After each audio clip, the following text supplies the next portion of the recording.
Okay. I went to a school that was predominantly black when I was growing up. And when I first saw the first white kid, I was like, what is that? You know what I'm saying? Damn. The heck? Ah. It's like when black people go to Japan and then Japanese people are just like, I act differently around people who aren't my race. 3, 2, 1. I think the most important thing is just to authentically be yourself, and I don't think being around people who don't look like you should be a reason for you to act any different. Yeah, for me, I guess it's like within the confines of like the workforce. I feel like his shirt needs to be a little longer. Because if you show up to a meeting talking like this, they're I like, know I'm ugly. Same. uneducated guy. They'll use the slang to sell the products and to tweet and to get the clicks and stuff. But like as soon as a worker's there who's authentically from the area and talking like people from the area, it's like, ooh, we don't like that. You know, because it's always like, well, be yourself until you yourself. And then it's like, ooh, I don't like yourself. Unfortunately, in a lot of the areas of work, it's like you almost have to like lie to these people to be like, I'm a robot. I'll like, you know, I love your company. That's how I feel at work. You have to get, you know. Like, I feel like code switching is one part, but also like there's certain parts in my own community that aren't accepted, that when I'm around different people that look like me, I can express myself differently. Like I feel like if I talk a little proper, sometimes I get a little slack for it from my side of the family. But when I go out into the world, sometimes I like EDC, I like tech music, I like, you know what I'm saying? you got that For me, Rihanna I feel forehead. like it has nothing to do with race. It more has to do with just being professional. Like if I'm at work, then I'm obviously going to be a little more proper, you know, a little bit less slang and all of that, and just more careful with my rhetoric. But I don't think it has to do with race. The only thing I will say is like I work in political media, so I'm on camera a lot. So people already know who I am and what I'm coming with. But that being said, it's like when I'm around other black people, because I'm a Republican, sometimes they tend to be really standoffish with me or think that I don't understand the culture and all this different stuff. So sometimes I have to feel it out like, are these people who are just gonna call me an Uncle Tom? Or are these people like I can actually just keep it all the way real with? So that's the only time I feel like I act different because of race. You know, I also work in political media, but as a leftist, and He I kinda honestly does. feel like I've definitely benefited from being able to be in spaces where I've been able to be authentically myself, and I definitely think that's a privilege, especially where I like grew up is just like something that's regularly happening that people have to go through. But personally, I think I've been able to, especially now in a business side and now my new workplace, I feel like I don't have to adapt my language to make people like respect me or understand where I'm trying to come from, you know? Yeah. At what point is it like, damn, we can't even really have conversations without buttoning up and being like, oh, this is how we have to talk like this, because so they'll listen, or like regard us as. But do you think that's racial, or do you think that's I think I don't know that it's. I'm right. I know where you're going. We've seen you. I know. I think you know. I know exactly where it's going. I don't think it's intrinsically rooted in race, but I think just the way the social genetic makeup of people are. I think just by way of people of specific races speaking a certain way or being perceived a certain way, it just. Oh yeah, I see tends where he to comes from. Be I see what he's more talking often about. than not rooted in race, based off of like urban Black Americans. Yeah. I think most people have barriers they put up when they get introduced to a new group. Yeah. I went on disagree instead of strongly disagree because like there have been situations where I get introduced to a group of someone of a different race. And like, yeah, at first I'm pulled back, but once I get comfortable with them, those walls come down, and then that's gay. where my true self comes out. For me, it really depends because I've been shooting music videos in the hood, so I really need to basically adopt myself to He's become a black person. So for me, it's not a problem like meeting new races. Yeah, I probably always, shouldn't vibe say this. and chill with people. Do you think adapting yourself to those different ethnicities is like something that's required to foster like a successful relationship? Like, I would say it's really more for your survival because, you know, like if you are the only white guy on set and like there's like people with like guns and stuff, and you know, you just really need to like fit in and just be chill with it. You're from the Ukraine, right? Do you feel like being, like not having grown up with American culture as a whole, and then especially not growing up with our subcultures, Do you feel like that's influenced the way you move when you're moving between our subcultures? My like mentality is kind of mixed because like from the age of like 13, I really started to learn English. From that, I really learned a lot. Like I really got the American like mentality more. And basically like my mentality is like mixed because like in Ukraine, if we see a black person, we call them the N-word. And from our side, it's not offensive. Like we say it not from a offensive way, but some people can because, you know, like you don't see a black person there. I can understand that because I went to a school that was predominantly black when I was growing up. And when I first saw the first white kid, I was like, what is that? Like it was a girl with like, red hair and I was like, whoa, I've never seen this before. You know what I'm saying? So like I understand that like when a white person comes to a predominantly black group, then you're going to try your best to adapt to that, to our culture, to be like, okay, hey, I get along with you. This is my way of like telling you like, hey, this is, I'm like sitting in an olive branch basically. So yeah. Personally, not to sound triggered, but I just don't like the notion that you're becoming a black person by pretending to be hood or adopting a hood mentality, because not all black people are hood, not all black people are ghetto. I understand what you're trying to say, and I don't know if it's a language barrier, so I don't want to like come at you like you're saying something racist, but I just really am anti-black people being defined as ghetto and hood, because there's a lot of classy black people out there. Yes, there's a lot of intelligent Afro-Americans out there, and it really like depends on like where you grew up in. Also, if you are hood and ghetto like me, you can also be all those things too. White people also experience race-based prejudice. Yes. Yep. Yes. I've been, you know what? I've been told more racist things being a white person than what I have ever said to any other race ever. Like your other white people telling you racist comments about black people. That's it. I'm kidding. Yeah, like for a while I went to a black church, and yeah, and like I was told more things by the people there, you know, than I have ever. And even in, you know, other situations and stuff, like maybe a workplace or just out and about, you know, and I'm like, it makes me laugh. I don't know, kind of feel like certain ways whenever, you know. Sounds a little hypocritical. Or? Black people, like black people try to pull the race card, and I'm like, hey, like 5 seconds ago, you were just telling me some shit. Yeah. And I haven't said shit to you, you know? Everyone has like, yeah, they do. Yeah. I mean, it's not just strictly black people that have, that have the racist thing. It's white people get it. Asians get it. Like, everybody gets it. Racism is never going to be anything that's ever, it's always going to exist. Yeah. Whether we want it to or not, it's something that's always going to exist. Whether you try to erase history, like, it doesn't work. Because like there's like 3 different ways now. I see it as stereotyping, and then there's racism, and then there's bigotry. But a lot of people just but I think racism is bigotry, and I think what people think of racism when they first think of it as just stereotyping. So that's what I want to consider it, just stereotyping and then racism. Yeah. Yeah, bigotry is like the same thing as racism. It's almost like I've even heard. Whenever I worked at the store for a little bit, there was this old lady that used to come in, and she was so racist. Oh my God. Okay. But there was this black guy that walked through, and she's like, yeah. And she looked at me, because I was, you know, checking her out and stuff. And she looked at me and she said, you better watch that one. He might steal something. Whoa. And I was like, I knew of the person, and I was like, that guy is never gonna steal fucking shit. Yeah.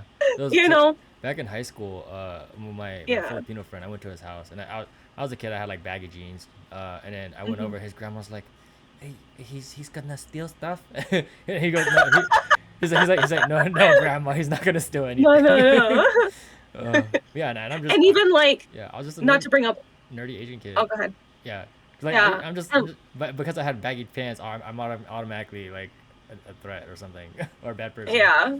Yeah. Dang. You're gonna be stealing her jewelry. Yeah. Not the knickknacks. Wow, that's so white. The knickknacks. Okay. The knickknacks. Even with like my ex and stuff. I was supposed to say not to bring up old shit, but like even with my ex and stuff, his family would say shit to me all the time. You know, because I'm white, they were Mexican. And like if they made some food, they'd be like, "Oh, is this too spicy for you? Do we need to make something else?" That's and I'm normal. like, Yep. and I'm like, no, it's fine. Like it's Mexican food. I think I'll survive. You know. Yeah. Yeah. And but like even then, I was supposed to be considered family, and I was still getting shit on. Yeah. So, I That's mean, how you know your family. Probably don't know. I have lived overseas. I've lived in Asian countries. In Japan, there are certain restaurants and stuff like that that you could walk into. You can see people dining in the restaurant, and they're gonna tell you they're closed. Yep, they will. Even in Just Korea, because they'll do that. You're white or you're American. So the idea that white people can't really experience racism kind of contradicts the very definition of the word, because the definition of racism is prejudice based on one's skin color. White people do experience it, but to a different degree.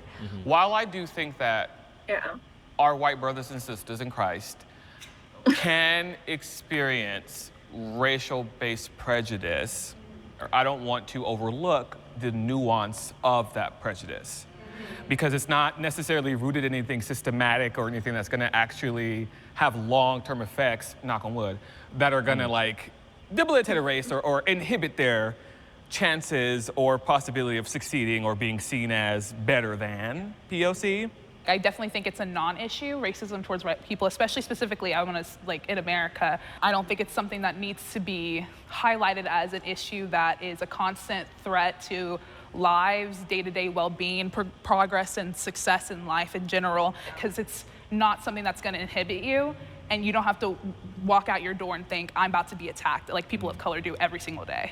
I do agree that white people haven't been put through centuries of hell like black people were, but prejudice towards white people 100% exists. Like whether it's in TV, if it's in movies, like if you watch predominantly black media, there's a lot of roasting towards white people that if it was the other way around, that would never be acceptable today. Then you go on social media like TikTok and you look up white people are bad. You will see videos where they're attacking white people for things that their ancestors did 200 years ago. There are societal benefits at this point for being a person of color, and that those negatively affect white people. Like if you look at affirmative action, diversity quotas in the workplace, all these different things, they lower the bar for black people, but then increase the bar for white people. However, I think where some of the issue comes is because a lot of marginalized groups and people of color back in the day went through so much worse that it's easy for us to discredit the prejudice that white people now deal with today. Okay, so fun fact. Here's a little history lesson. And if I'm wrong, please somebody correct me. But it kind of like makes me think of like slavery and stuff, like him talking about that. And white people were actually enslaved, I think, before black people were. They enslaved each other, and they're like, "Oh wait, there's these people that enslaved instead." Pretty much. Interesting. Like the Irish people were enslaved for a long time.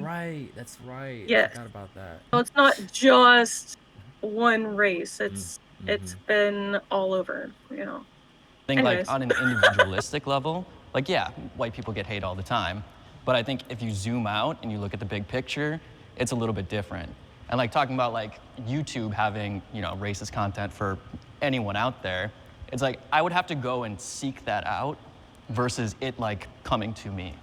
Versus like on Twitter. Against white people?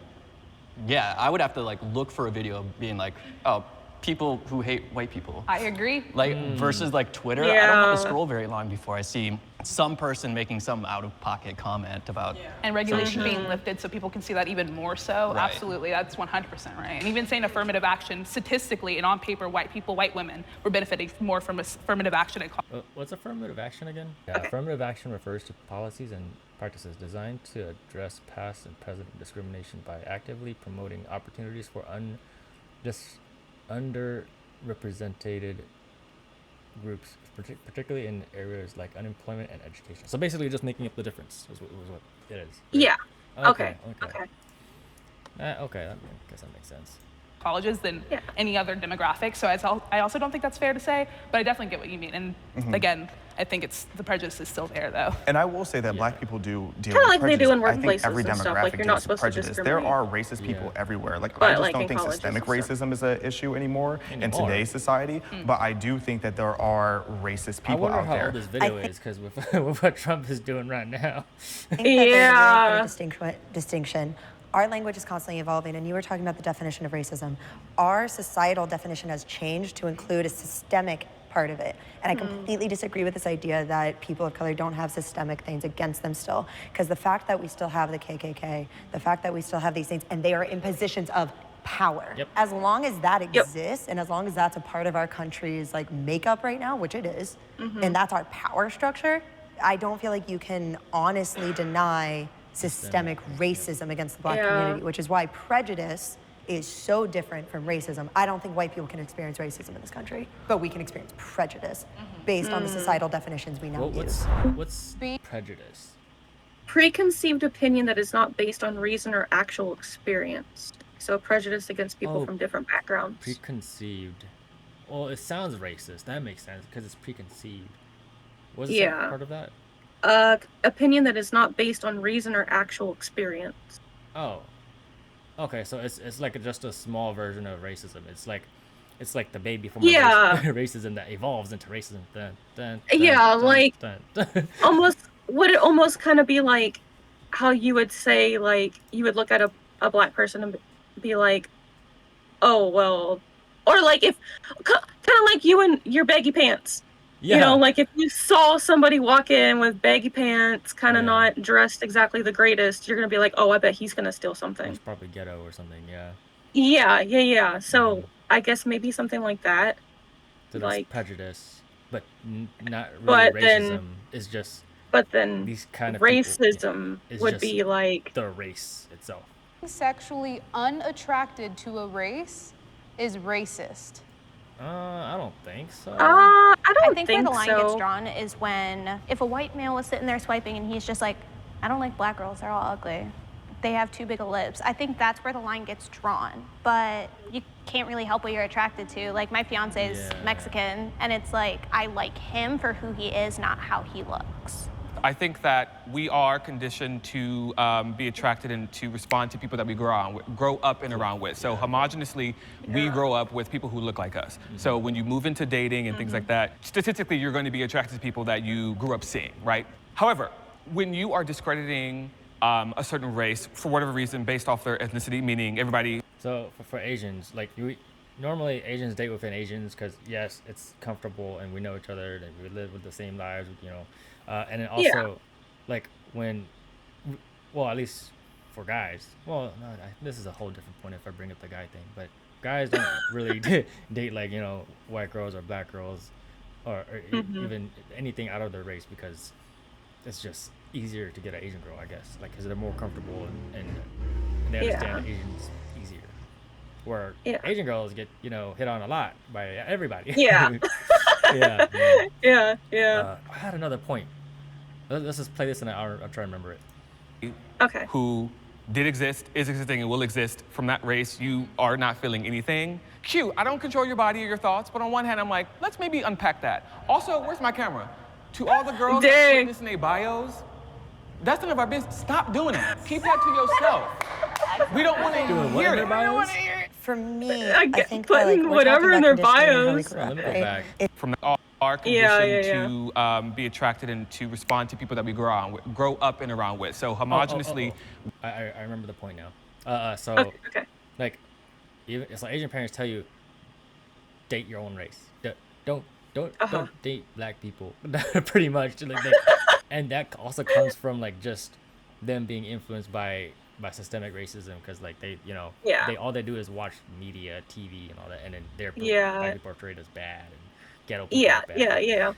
So like and then so it's like you kind of just grow up thinking, oh, I'm just can't date other people, and you're kind of forced to. You bring home a Black, like if my sister brought home a Black guy, then there will definitely be some type of racist judgment there from parents, or my dad specifically. Yeah. Yeah.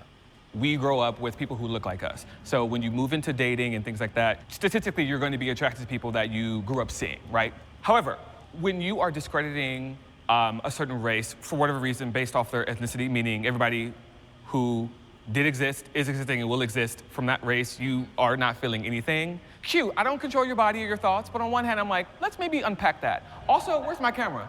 To all the girls that's putting this in their bios, that's none of our business. Stop doing that. Keep that to yourself. Wait, I'm still confused. What did he say? I'm a little confused too. Like. Oh, wait, hold on. Maybe we didn't watch back enough.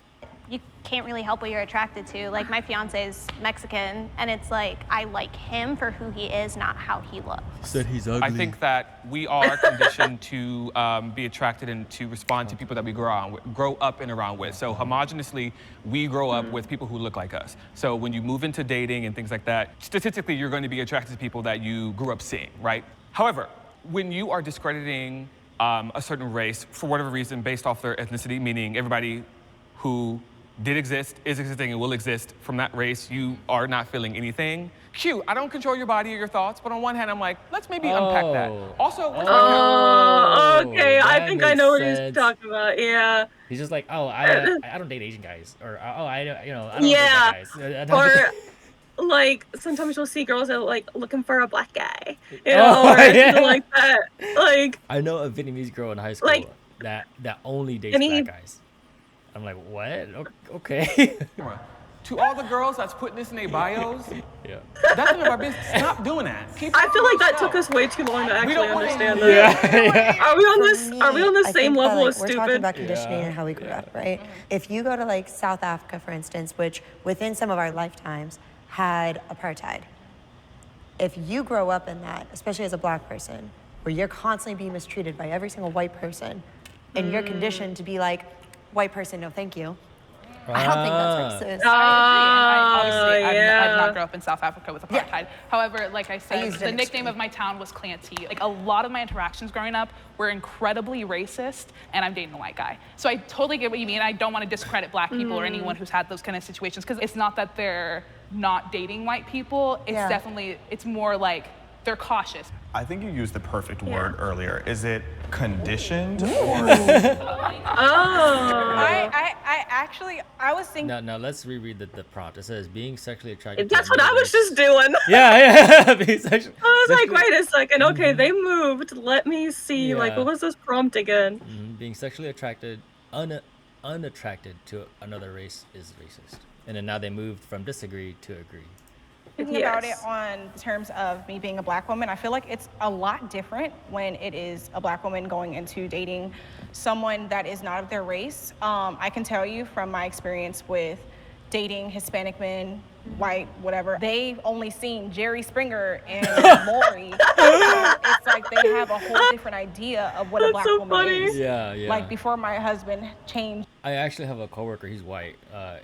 And he just says he just can't date black women, and then he says like to sum up his reasoning, it was just because like he thinks they're like a little too ratchet. I'm like, okay, but that's also what media shows people, because that's what that's just what they want to portray, like that's part of the systemic racism. And then that's also the same thing why Asians don't want their kids to date black people. That's how it is. I'm really noticing her forehead right now. Holy crap. I know, that's why I said in the beginning, she has the Rihanna forehead. She does. Yeah. Holy shit. One of the comments made to me was he was afraid of me going to his house with braids in my hair. Fake bangs or because something. Then they would assume that I was a different kind of girl instead of looking at me for who I am. I have been denied access because of my race. I have been denied access because of my race. No. I can go anywhere. I can sit down anywhere. I am not going to be denied because of how I look. And I would be ignorant to not admit that. And I'm going to counter that with we are justifiably not let into spaces. And our whiteness takes away access to things like powwows. And there's an island in Hawaii that's only for natives or for safe spaces for black communities or whatever else. We are justifiably denied access because of our skin. Period. We love the nuance. I like her. The thing about Hawaii, Yeah. though, Hawaii is stolen land. I believe that they have every right to be able to say only we're allowed to go here because that was theirs. It was literally stolen land that was stolen by white people. Yes. No, but that's why it's justifiably, it's still denied access. Yeah. But it is justifiable, 100%. Yeah, it's denied access, but it's justifiable. But it's like in my own day-to-day life, I could go anywhere. I can sit down anywhere. I can go read a book in a library. I can go to Starbucks. People don't fear me because of how I look, and so they don't feel the need to be like, you can't be here. But like in your day-to-day life, are you being denied access? Like, are you trying to go to that island that they won't let you? Okay. Then I think that's a really good question. Has it happened? It's not in like a day-to-day or an actual Yeah. experience. It's just a point that she's making. Yeah, it's a good point. But then the general consensus is that it's not for because it's only one place. It's not like a It's not like you're gonna drive down the road and experience this. Yeah. You can't come to this restaurant because this restaurant was stolen by white people. So we It's like if they would be like, you can't go to L&L because, or or go to get pho, and you're like, oh, sorry, you're the wrong Asian. yeah. Like no, it doesn't work that way. You're not the Vietnamese. You cannot come in here. You go get the pho from the Hmong place over there. I'm not necessarily seeking them. If I am already aware that this is like, hey, this is for us, not for you, I'm not going to show up and be like, but I'm a cool white person. There are spaces that we are not allowed, and I think that's okay. No, it is okay, but if you're not actively seeking to be part of those circles, you're not being denied access to them. I will agree. Sure, and I can say that maybe those are not the best examples, but I think especially because my social circles are predominantly people of color, there are definitely things where they're like, where I've had them be like, this is not a conversation for you, and I'm like, okay. I have had those experiences. I'm okay with them. I want to be clear. Yeah, I do too. I think there should be spaces that aren't for me, and that is okay. But they've existed and they've been in my life. I have just one really It's specific like example. knowing when to see Otherwise, yourself I feel out of like a in general, conversation. I'm not denied access because of my race, If you just my experience. if people are talking about something and you just kind of like walk into it or something like that, because I've had those experiences where like maybe 2 or 3 people are having a conversation and you just happen to like walk into it and you realize like, oh, okay, this is their conversation, let me there's times where Josh interacts with another coworker and they're both white, and then they do like super white talk, and it sounds racist. But I like they're interacting, I'm like, what is this? Like what? They're talking and I understand what they're saying, but I don't. What's this? This is a different vibe from what I'm used to. I mean, it's just like reading the room and like understanding that like, oh hey, I don't belong in this conversation. Let me go see. Let me jump to this other group and see if maybe I have not studied this. I need to like get used to this interaction with these white people. This white man. What is he speaking of? Yeah, all the sarcasm. Like which one? What are they? What is true and what isn't? I don't understand. What is going on? I don't know. It's like that night that you're like, do you think that I'm a really white Asian? Yeah. And I was like, yeah. You're also pretty drunk, but like, but yeah, that was pretty funny.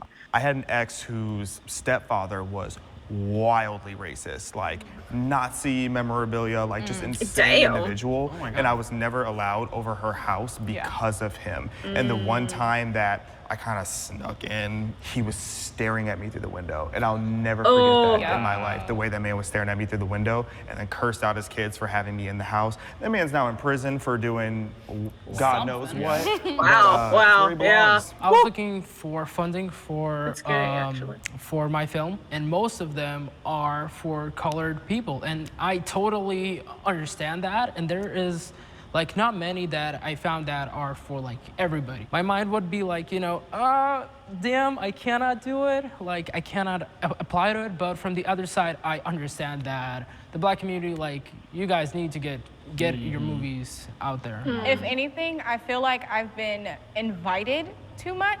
You know, I feel like I'm kind of like an undercover agent. Like, because I talk a certain way or because I present myself a certain way, they assume like, oh, I could say this in front of you. And I'm like, you know, I've never. It's funny, like Josh jokes around sometimes with my coworker. He's like, yeah, you're like our token Asian. It's just like, yeah, like, oh, now there's diversity.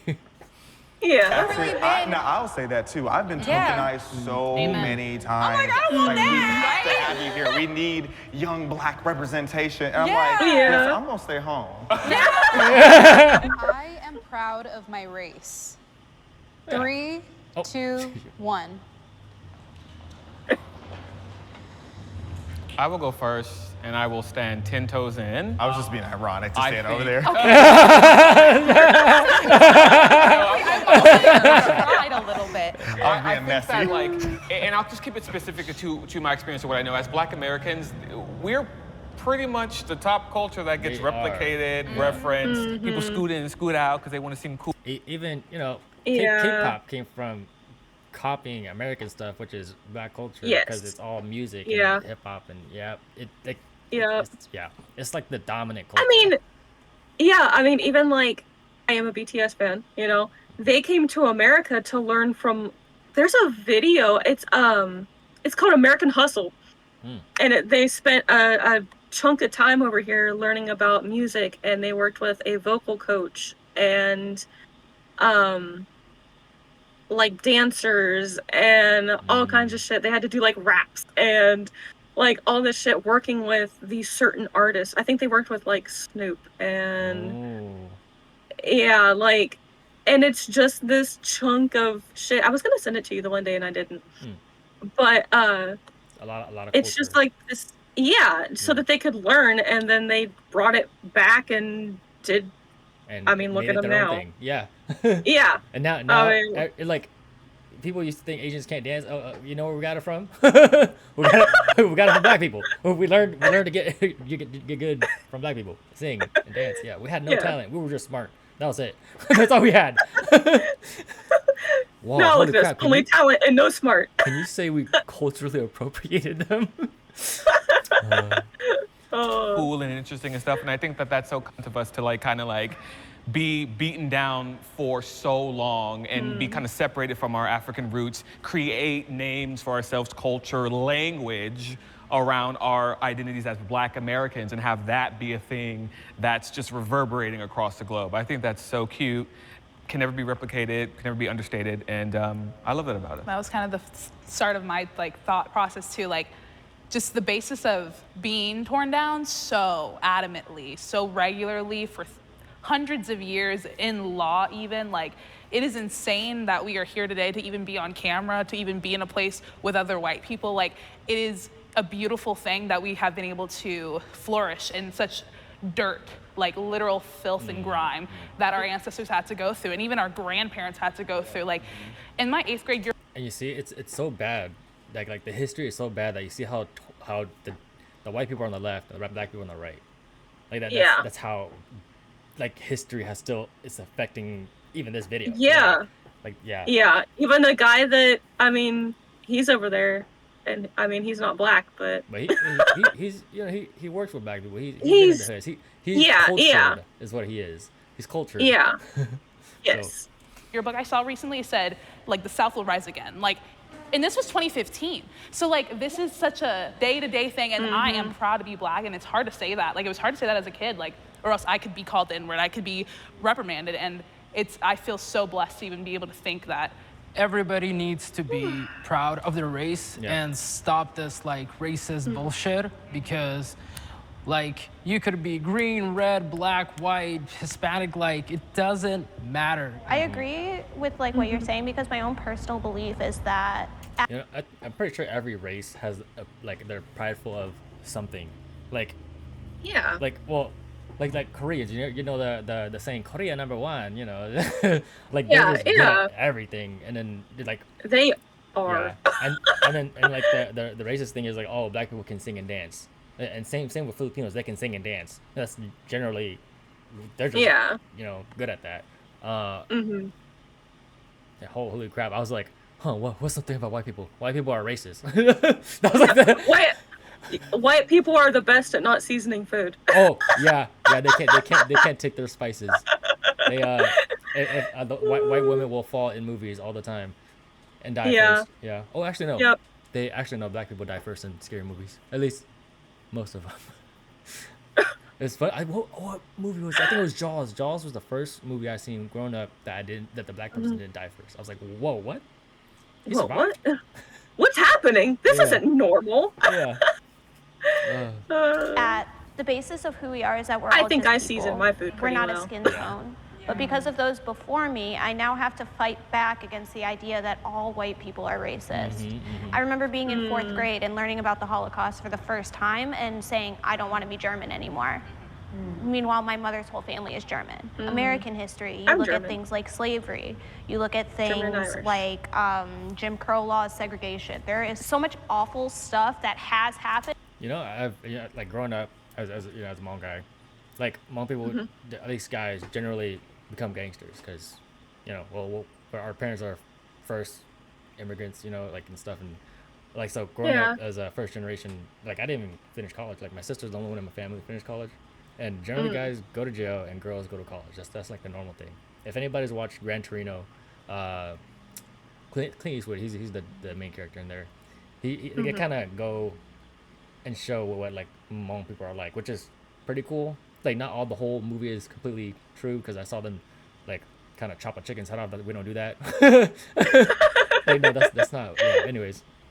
Yeah. So I've always kind of grown up going like, I don't like the way Hmong people are expected to be growing up because you're like, oh, I don't want to become this ghetto person. I just want to stay home and play games and watch anime. Yeah. That's it. I just want to be a nerd. Yeah. So I actually I don't think I have a lot of Hmong friends either. But generally, growing up, you make friends with your own race. So it's weird. And is still happening in closeted ways that I cannot be proud of the way that I look. Yeah, for me, like, I am proud of who I am, like who I grew up to be. Like, I like who I am. But like, if I were to say I'm a proud white man, like, I don't even know what that means. There are zero racial hurdles in my life. Now, like, I'm a proud gay man because, like, I've had to go through shit to get to where I am now. And, even to that point, so much of queer culture comes from black culture, so thank you. You're welcome. I want to be proud of the things I've done, the people who I've touched, whose hearts I've opened up. I feel like it's beyond our race. I feel like what it is our experiences that make our light shine through. So that's what I'm proud of, actually. Yeah. I think that there's a really big difference between being proud to be black and being proud to be white. So being proud of your culture, beautiful thing. Like, be proud to be Ukrainian. I'm proud to be Slavic. The black community is different, and the reason it's different is because their culture, specifically black Americans, their culture was stripped away from them when they were brought over here. So then the culture became being black American. The race became cultural. I mixed that up. So Sorry about the hate. Yeah, but so I think that there's a really big difference between like I am proud of my people are Slavic versus I am proud of my race. It just gets convoluted because black Americans, the race has become the culture because the culture was stripped away. I also think oftentimes when you talk about white pride versus black pride, oftentimes black pride is rooted in like love and like perseverance of like culture, customs, language, and things like that, and white pride is often rooted in like black hate. So I think that's like an interesting nuance to not overlook. No, and I think that's such an important point. I think there's a difference between like I'm proud and therefore I'm better versus I am proud of what we have overcome. Yeah, and then the whole idea of white pride started with people who think the Confederate flag is a personality trait. I mean, that's true. I'm not saying that this applies to any of you, but I meet a lot of white people, particularly white liberals, who will actively say that they're ashamed of being white. And that is wild to me, because how can you look at your past and because, yes, your race did terrible things in the past, but you shouldn't define yourself as that. If anything, you should look at that and reflect. So do you think white people should be proud to be specifically white? See, I think that's a really really that's a nuanced question when Yeah. you're white, because I think you guys had the valid point of ethnicity is different, because like white isn't a collective culture in the way that black is, because black people have been grouped together and have a similar experience.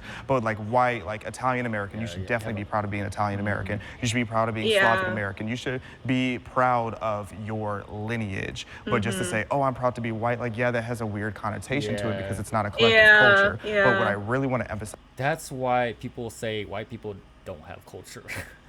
Yeah. Yeah, because like a lot of, because the word white generalizes the whole race. Is like, it's kind of like Asians. Because Asian culture, like, but then there's so many different Asians. Like, generally, yes, we are kind of similar in the way that we're all, towards being smart and being disciplined and all that. But where our cultures are different overall. Yeah. That you should not be ashamed of being white in the way that a lot of people are. Yeah. Or maybe you should. Okay. That was a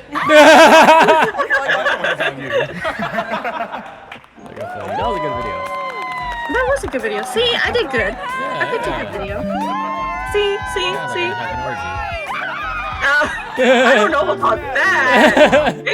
Maybe the gay guys, but